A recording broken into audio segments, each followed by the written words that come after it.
menjadi rumus kesejahteraan gaji yang diterima akan berbanding lurus dengan kinerja yang diberikan. Hal ini tentu berlaku juga buat para PNS, PPPK, TNI, Polri, dan pensiunan. Profesi PNS, PPPK, TNI, Polri, dan pensiunan, yang selalu dikatakan mendapatkan jaminan dan sebagainya ternyata di masa sekarang gaji mereka tergolong tidak besar. Sehingga kenaikan gaji selalu menjadi harapan semua pekerja termasuk para pegawai negeri sipil atau PNS serta PPPK, TNI, Polri, dan pensiunan. Saat ini masih kita rasakan harga-harga kebutuhan pokok yang terus mengalami kenaikan tentu tidak bisa diprediksi.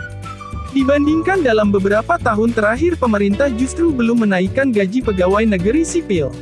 Padahal gaji yang diterimanya itu akan mempergaruhi kinerja yang diberikan apalagi di masa pandemi seperti sekarang. Pemerintah terus menuntut kinerja para pegawai negeri sipil untuk semakin lebih baik. Namun seperti sebelah mata melihat para ASN yang terus mengharapkan kenaikan gaji yang hal tersebut hanya bisa dilakukan oleh pemerintah. Tidak muluk-muluk para ASN hanya ingin gaji mereka cukup menjadikan mereka sejahtera. Kabar baik buat para ASN, akhirnya pemerintah mulai membahas mengenai kenaikan gaji para PNS dengan langsung memanggil Menteri Keuangan. Wah, jadi penasaran nih. Seperti apa nih usaha negara buat menaikkan gaji ASN? Semuanya akan dirangkum jelas dalam artikel ini, jadi pastikan kamu membacanya sampai selesai. Dikutip dari channel YouTube Obor Edukasi Presiden Indonesia IR, Joko Widodo atau Jokowi memberikan pernyataan yang membuat para PNS paham apa yang sebenarnya terjadi dan kapan gaji PNS bisa dinaikkan.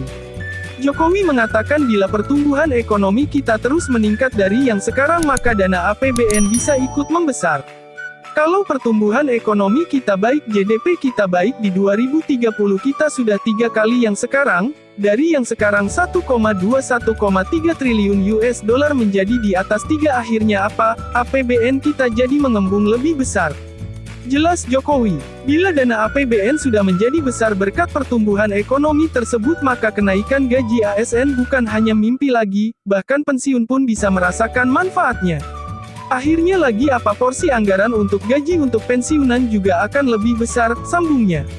Hanya saja dalam pelaksanaan kenaikan gaji tersebut para ASN wajib bersabar dulu dikarenakan Presiden Jokowi memberikan sinyal gaji naik di tahun 2030. Tapi nunggu 2030, ucapnya lagi. Namun Jokowi tidak menampik bila gaji yang sekarang diterima ASN masih tergolong rendah bahkan kurang. Saya tahu apalagi yang berada di Jabodetabek angka ini memamge masih sangat kurang, tutur Jokowi. Pemerintah terus melakukan upaya terbaik dengan memberikan tunjangan kepada para PNS namun Jokowi paham betul bahwa hal tersebut juga masih sangat kurang.